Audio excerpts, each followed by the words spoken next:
প্রেসারের সামনে কেউ দাঁড়াতে পারে না। দেখতে পাচ্ছেন আজকে আছি বিশ্বাস সাউন্ডের কাছে। তো ঘাটালের একটা বিশাল বড় মাপের সেট আপ, যার নাম হচ্ছে বিশ্বাস সাউন্ড। দেখতে পাচ্ছেন বিশ্বাস সাউন্ডের সেই 4/4 সেট আপ, যার প্রেসারের সামনে কেউ দাঁড়াতে পারে না। যদিও আমাকে অনেক বন্ধু বলছে, দাদা তুমি বলছো দাঁড়াতে পারে না, বাট সবাই তো দাঁড়িয়ে আছে।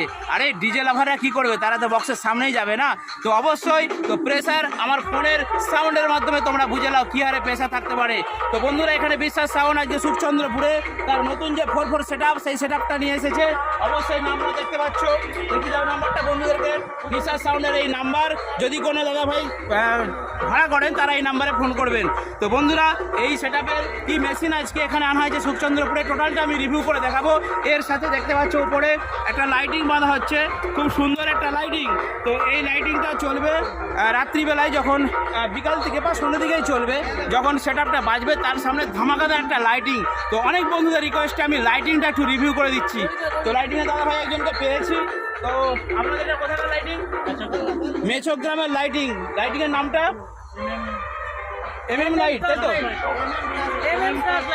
MM truss light. তো লাইটিংয়ের নাম হচ্ছে MM ট্রাস লাইট। বিশ্বাস সাউন্ডের সামনে যে লাইটিংয়ের আলোটা আপনারা দেখতে পাবেন সেটা হচ্ছে MM ট্রাস লাইট, মেচগ্রাম থেকে এসেছে। কন্ট্যাক্ট নাম্বার আমি ডেসক্রিপশনে দিয়ে দিচ্ছি। তো বন্ধুরা বিশ্বাস সাউন্ড এখানে পুরো একদম ফাঁকা মাঠে বসেছে, আর বিশ্বাস সাউন্ড যা বাজতে পারে সেটা তো আমার সমস্ত বন্ধুরাই জানে, তাই না? তো অবশ্যই দেখাবো আজকে কে অপারেটর আছে এবং কি কি মেশিন সেট আপ নিয়ে এসেছে। তো চলুন আস্তে আস্তে যাওয়া যাক সেট আপের মেশিনের কাছে। দেখতে পাচ্ছেন সমস্ত সেট আপের কাছে বড় বড় লাইটিং, সমস্ত সেট আপের কাছে বড় বড় লাইটিং আছে। আর পেছন দিকে দেখে নিন, বিশাল বিশাল সব কানেকশন করা হয়েছে, প্রচুর কিছু কানেকশন আছে। আর এইখানে দেখতে পাচ্ছেন যে ডিজে লাইটিং তাদের বাক্সগুলো। তো কাছে এই দেখুন এখানে লেখা আছে MM ট্রাস লাইট। তো এই বাক্সের মধ্যে গাড়ির মধ্যে কি দাও, গাড়ি থেকে সব মাল নামছে, গাড়ির মধ্যেই রয়েছে। আর হচ্ছে কিছু নামানো হয়েছে। আস্তে আস্তে আসো এদিকে দেখিয়ে দিচ্ছি আমি। এরপর দেখুন এইগুলো এক ধরনের লাইটিং।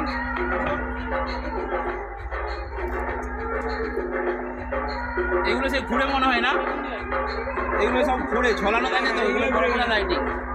এগুলো সার্ভি বলে। আর এইগুলোকে কি বলে? পাওয়ার LED পাওয়ার বলে। এগুলোই পাওয়ার, তাই তো? এগুলো সেই সরু সরু রেজারের মতো বেরায়, সরু সরু যেগুলো বেরায় এক লাইনে লাইনে। আর এটার মধ্যে কি অপারেটর বোর্ডটা আছে? একটু দেখাও আমাকে, আসো। তো ঠিক আছে, একটা বন্ধুকে ডাকছি, ওনাদের দাদা ভাইকে, আমাকে এই বোর্ডটা একটু দেখানো হবে এবং বোর্ডটা অবশ্যই আমি সকল বন্ধুদেরকে দেখাবো। একটু খুলে দেখিয়ে দিন তো বন্ধুদেরকে আমার। মানে এটা থেকেই টেবিলার আছে, এখানে থেকে সব অপারেট করা হয়, তাই তো? অবশ্যই বক্সে যেমন মেশিন দিয়ে অপারেট করা হয়, আর সেরকম এখানে ডিজে লাইটের অপারেটর বোর্ড দেখতে পাচ্ছেন, লেখা আছে MM ট্রাস লাইট। আচ্ছা, এইগুলো সবাই তোলা নামা করে অপারেট করা হয়, তাই তো? ঠিক আছে, এর ভিতরে কি আছে? ঠান্ডার ভিতরে ওখানে আরেকটা পাইলট লাগানো হয়, আরও পাইলট থাকে, তাই তো? ঠিক আছে, অনেক সব সুবিধা, অনেক কিছু ফাংশন আছে। আর এটা কি গিয়ার? না ওটা অটোমেটিক জিনিস ঘোরানোর জন্য না? তো দেখতে পাচ্ছেন অনেক কিছু সিস্টেম। যা ঠিক আছে, ধন্যবাদ, আপনারা চাপা দিয়ে দিন, কাজ করুন, ডিস্টার্ব করলাম আপনাদেরকে। আর এখানে দেখতে পাচ্ছেন বড় বড় হাই পাওয়ারের টেবিলাইজার কিছু আনা হয়েছে, প্রচুর জ্যাক করা আছে, কারণ এখান থেকেই টোটাল যে লাইটিং সার্ভিসের টোটাল কানেকশনটা দেওয়া হবে। তো ঠিক আছে, এরপর চলে যাই আমি আস্তে আস্তে বক্সের দিকে। বন্ধুরা দেখতে পাচ্ছেন আমি রয়েছি বিশ্বাস সাউন্ডের মেশিন সেট আপের কাছে। আর দেখতে পাচ্ছেন আজকে CA-20 এখানে এসেছে, 1টা 2টো 3টে 4টে 5টা 6টা 7টা 8টা 8 পিস CA-20 আছে। আর একটা নিচে আছে মনে হয়, ঢাকা দেওয়া আছে। তো এখানে যে সাউন্ড স্ট্যান্ডার্ড, এগুলো সব আউটপুটের মেশিন, আর ক্রসওভার, ডট, ইকুয়ালাইজার সব কিছুই আছে। আর দেখতে পাচ্ছেন পুরো গানের যে ক্যাসেটের পুরো প্যাকেট নিয়ে আসা হয়েছে, কারণ পাশাপাশি রয়েছে মানে বিশ্বাস সাউন্ডের মুখোমুখি একদম রয়েছে আমাদের হুগলির শীতলা মাতার সাউন্ড। তো একদম কম্পিটিশনই বলবো, চংগুলো একদম মুখোমুখি দেওয়া হয়েছে, ভিডিওর মধ্যে আমি দেখাবো। আর এখানে অপারেটর কে থাকছে তুমি? ঠিক আছে, নমস্কার, নামটা বলে দাও। উমেশ। আজকে উমেশ ভাই উনি হচ্ছে অপারেটর করবেন বিশ্বাস সাউন্ডের। তো সেই বিশ্বাস সাউন্ড হচ্ছে ঘাটালের নাম করা, সেটা বুঝতে পেরেছেন, একদম ফুল পাওয়ার দিয়ে বাজাবেন। এটা নো সিগন্যালটা কিসের গো? ও আচ্ছা, মানে এটা কি ডিসপ্লে হয়? তোমার টিভিটা ভালো, ছোট টিভিটা বেশ ভালো। মানে ডিভিডি প্লেয়ার থেকে যে গানগুলো চলে ওখানে নাম্বারগুলো দেখা যায়, তাই তো? আচ্ছা, এটা খুব সুবিধে। আর আমি অনেক সে সুমন সন্ডার কাছে দেখছিলাম যে ছোটো টিভি আছে পুরনো দিনের, ওটাও হেভি সুন্দর। তো ঠিক আছে, ডিসপ্লেতে দেখা গেলে অনেকটাই গান চালাতে সুবিধা হয়, কারণ কোন গানটা চেঞ্জ করছে। তো সব কিছু মেশিন সেট আপ এবং টোটালটাই দেখে নিয়েছেন। এরপরে দেখার হচ্ছে যে কীভাবে বিশ্বাস সাউন্ড বাজতে পারে। তো ভাইদেরকে দেখে দাও, এরা দেখছে সবাই সবাই এখন দুপুরবেলা একটু অপেক্ষা করছে, কারণ বক্সের সামনে বক্সটা বন্ধ রয়েছে আর বক্সের সামনে ডিজে লাইটগুলো রেডি করে নিয়ে আসছে। তো এরপরেই শুরু হবে একটা ধামাকা। আর বিশ্বাস সাউন্ড কীভাবে বাজতে পারে তা দেখে নিন এই ভিডিওর মধ্যে।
Remix.